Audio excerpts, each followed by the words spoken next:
This is Dave Kassler, K0OG, and hot diggity, another unboxing video.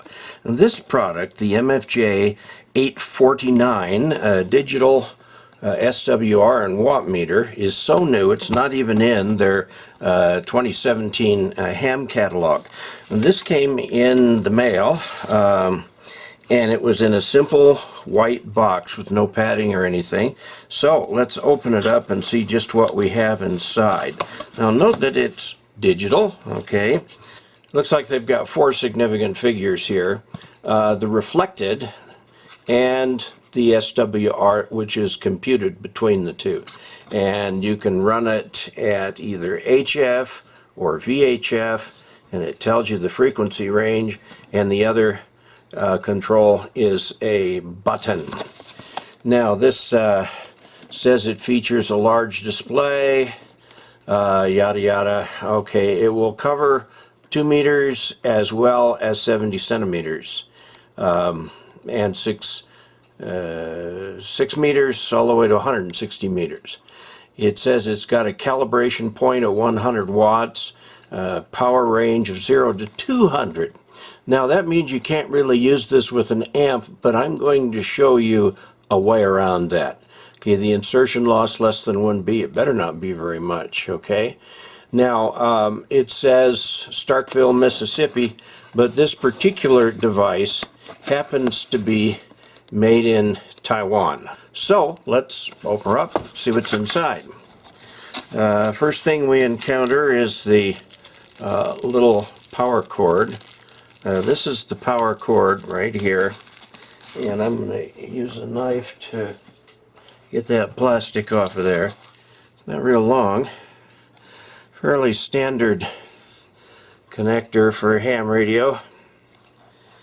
Okay, and it's open on the other end, so you can guess what's going to happen. I'm going to put Anderson power pole connectors on there. I may lengthen it just a little bit so that it can get all the way from my radio down to the floor. So there, it's about somewhat less than 3 feet long. Okay, so it needs power. Now, by the way, it needs power not only to check the SWR, but to work at all, to show the power out or the reflected power or anything. It always needs power.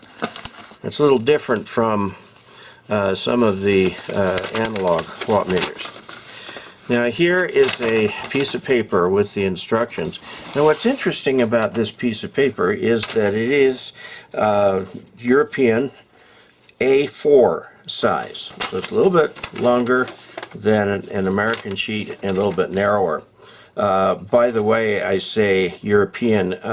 Every country in the world basically uses this size paper. It's the United States that's the odd duck and uses just letter size paper. So one of the things is, if you have documents that are written in the European style paper, I think Office Depot calls it the international paper, then if you try to copy it, you might lose something from the top. Let's just take a look at it. And now we know it's from China, and what MFJ has done is taken this model. Digital SW, highly accurate for measuring forward power, reflected power, and SWR. Okay, that's nice. Large LCD, everything there, and one push button. You see it all the time. LCD backlit display, convenient control and packing. Here you go, packing gift box. Yeah, that's what to give your wife. Okay. Now, so now here you can see the Chineseness. They left the letter L out, so it's calibration point instead of calibration point. Okay, and we'll figure out what those are. Power range up to 200 watts, accuracy 5%. That's about what you're going to get. Minimum power in order to get an SWR is 1 watt, which means you can use it with QRP rigs. Input output connector SO239. There is an option for female end connectors. The weight 750 grams, so that's 3/4 of a kilogram, so that's going to be over a pound, pound and a half maybe. Insertion loss less than 1/10 of a dB here. Okay, that's much better. Testing function, reflected, forward, and SWR. Actually, these are all three on at the same time. Input, output, 50 ohm. Dimensions, it's not small. It's not big, but it's not small. Okay, now this is what we see on the front here. Okay, the display, which is going to show forward, reflected, and SWR, an HF versus UHF switch. The reason for this is because a normal power meter has to be a little bit different for UHF. You can get SWR at VHF and UHF pretty easily because they are measuring power, forward power, reflected power. And when you get up to VHF, UHF, it turns out that the power meters are inaccurate, but the ratio is accurate because their power is inaccurate in the same way. Okay, the rear panel's got the connectors as you might think, and you can actually leave your VHF connected and your HF connected all the time. So here it is, just slips out of the box with this. It's packed in simply. Got some cardboard wrapped around it. This little thing right here to hold it in just keeps the switches and these things against the edges of the box. There's no padding per se. Okay, so let's slip that out of here.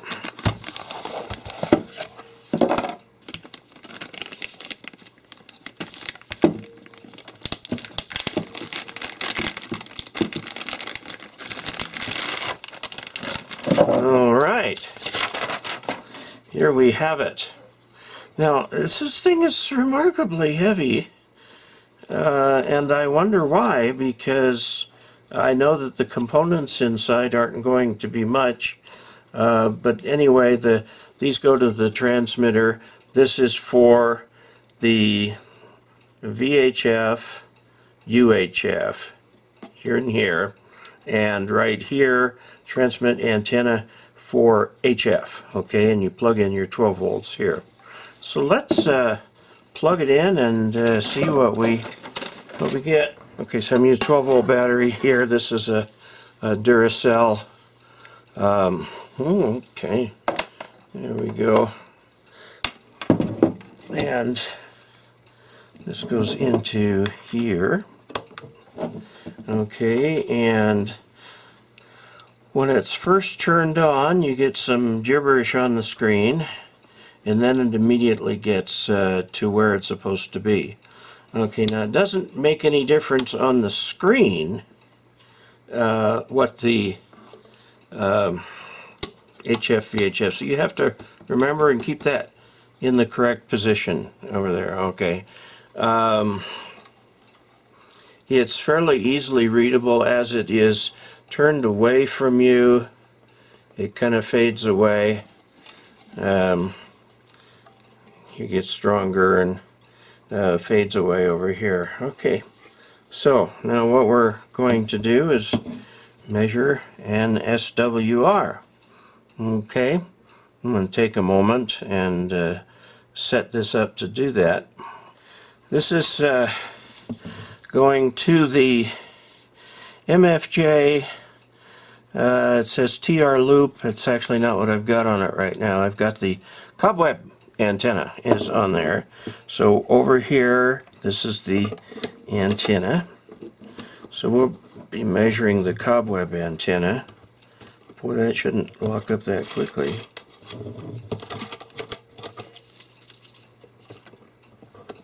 Okay. There we go, sort of. Okay, and then we need a little jumper from the where it says the transmitter. Plugs are a little finicky. Make sure you get them in all the way. Okay, and then I'm going to put that on the back. Okay, now I know the cobweb is not a perfect match. So what I'm going to do, okay, here's what we have. I'm going to press this key. I have the Yaesu FTDX 3000 radio right here. It's set up to use the tuned loop. So I have the radio set up so if I press down on the telegraph key, it will put out about 5 watts of CW so it can tune, and then otherwise it's an SSB channel. So I'm going to try a couple things here. The first thing I'm going to do is well, this is what it looks like turned off. Okay, turned on. Now I'm going to press down the key to transmit, and I'm transmitting on 14250, a tune up there. It's 6.5 watts. What's it saying? Oh, on CW.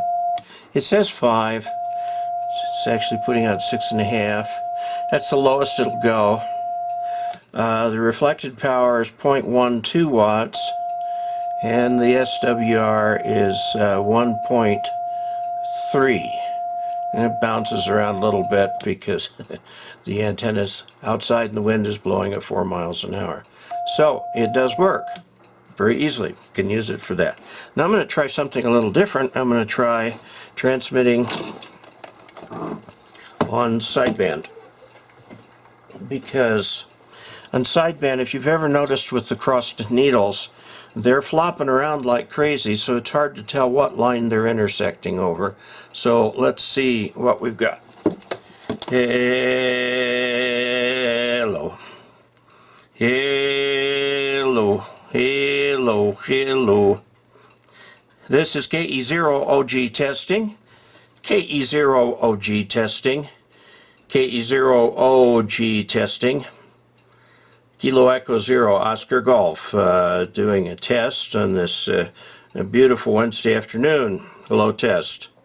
This is K0OG ending test. Okay, so what we see is that the power, as you would expect, bounces up and down during the time that the being transmitted.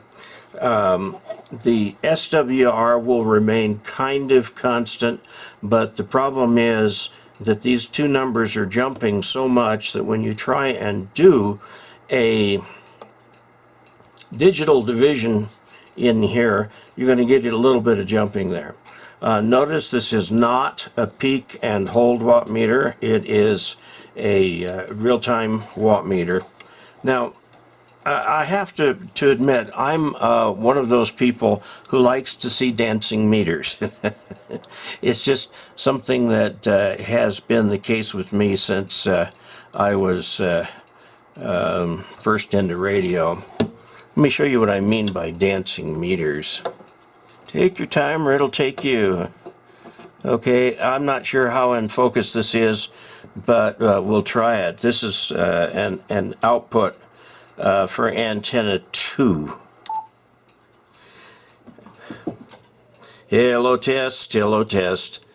Hello test, hello test, hello test. Okay, it's showing just over 100 watts.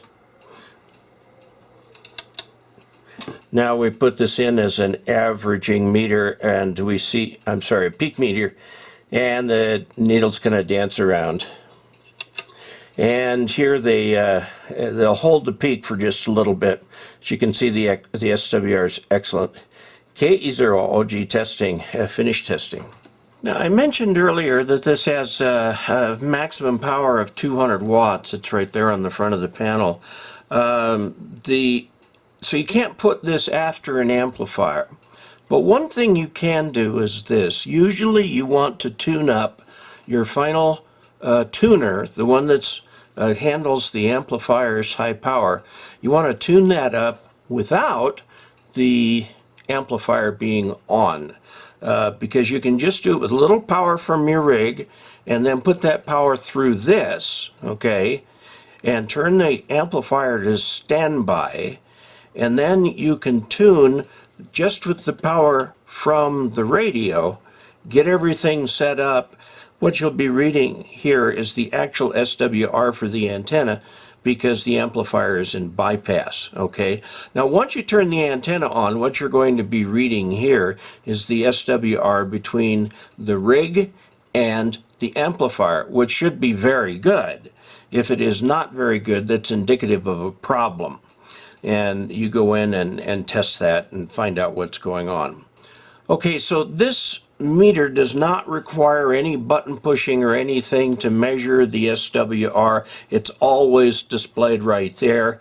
A great advantage over the cross needle display is that you have to look at where the forward needle and the reflected needle intersect, and the SWR is written down below that. That can be pretty hard to do. So let's see, let's get this over to antenna 1. Okay, antenna 1, and it gives you, see, just what's right there. This is on my cobweb antenna that's up on the roof, SWR 1.3, which is just fine. For a forward power of 6 watts, get a reflected power of 0.12, and that works great. Now, let's turn the power up and see what can happening. Okay, let's see, we need to, okay, now the power says 40 watts on the rig, 41 watts here, still that same SWR, okay? So that's very nice to know that the SWR is behaving as it should, and that means the little SWR meter is behaving as it should also. So there you have it. A quick test with the battery, the meter inline, and the ammeter shows that it's taking 58 milliamps. So let's call that 60 milliamps. That's really not very much current at all, and that's covering the display here. When it's turned off, it takes no power at all. Let's see if we turn this over to VHF, it doesn't change anything. If I turn on the rig here, okay, so it's taking just shy of 60 milliamps right here with this thing on. Let me transmit. Okay, 13 watts transmitted. Notice that the amount of current drawn doesn't change a bit.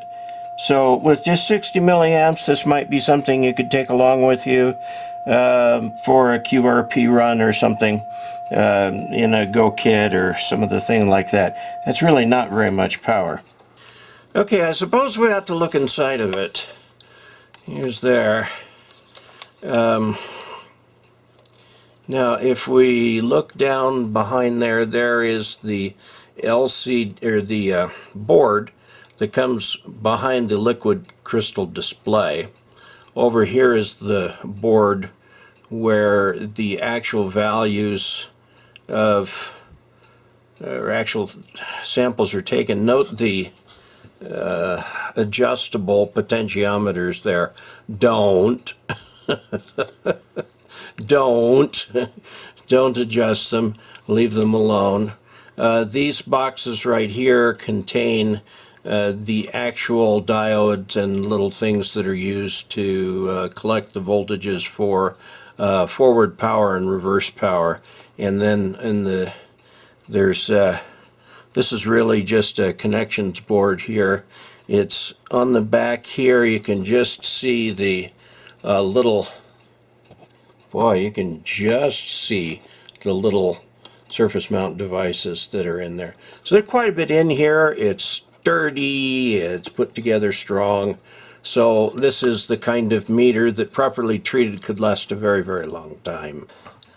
Let's talk a little bit about price point for this. It is listed on the website for $169.95. Okay, it's plenty solid, as you saw when I took it apart. I mean, people have really put some thought into this particular device. What I'd like to do is compare that price point with some of the other MFJ radios, and I've got some right here. Here are some compact HF, VHF, UHF, SWR, and watt meters. And so what we're looking at here for the simple cross needle point here is under $100 to get that. However, you do get the cross needles, and the cross needles are a little hard to tell what the actual SWR is. Okay, and they're all seem to be all cross needle these days, except there's a little VHF SWR plus field strength meter. It's in the $39 range.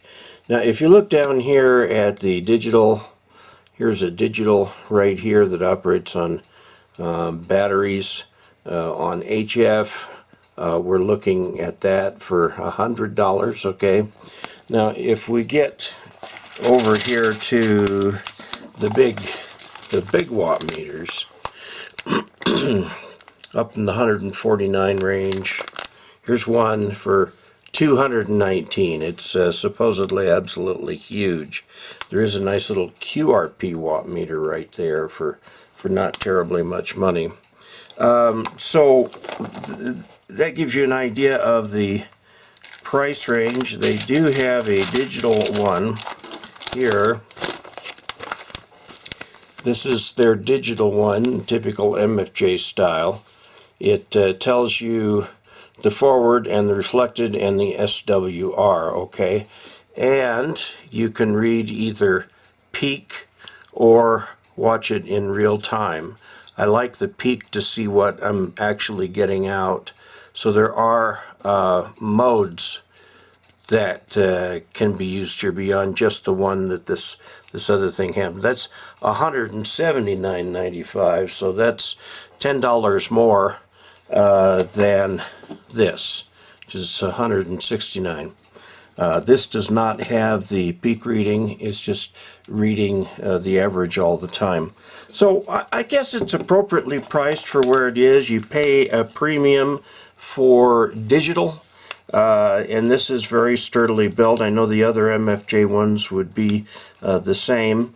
This can read, it doesn't have channels like this. This one has channels here. You've got over here on this side your VHF, UHF, and on this side your HF. And you can flip back and forth between the two just with the flip of the button. So yeah, it's appropriately priced. I wouldn't call it a bargain, but then I wouldn't call it overpriced either. So in the bottom line here is, what do I think of it? Do I give it a thumbs up? Yes, I do. It's a nice little SWR meter. I plan on using it. I'm going to put it in line with the cobweb antenna that I've got up on the roof. One of the nice things about having a real-time SWR meter sitting there is if something does happen to the antenna, you can see it right away, see what's going on. The one thing that would happen around here is the wind. Horsefly, here we are, well toward the end of June, and there's still snow on Horsefly, and yes, we get the high winds. It's absolutely crazy. It's the craziest weather I've seen since we've moved down here. But that has nothing to do with ham radio other than keeping antennas in the air. So, thank you very much for watching. Thank you for all the kind things you do for me. I would like to just point out a couple sections on the channel. If you are looking to get your technician, general, or extra class license, there is a complete set of videos for each. If you'll go to K0OG.net/training, you'll get the technician set. /general, you get the general set, and /extra, you get the amateur extra set. And they are there for your use. And I have a special, A lot of people who are studying the extra have asked if they could get them offline, so I've put them on a little memory stick here. This is a humongous memory stick. It's 64 gigabytes. And this is available postpaid anywhere in the U.S. for $50. Use both feet when walking. 73. See you next time.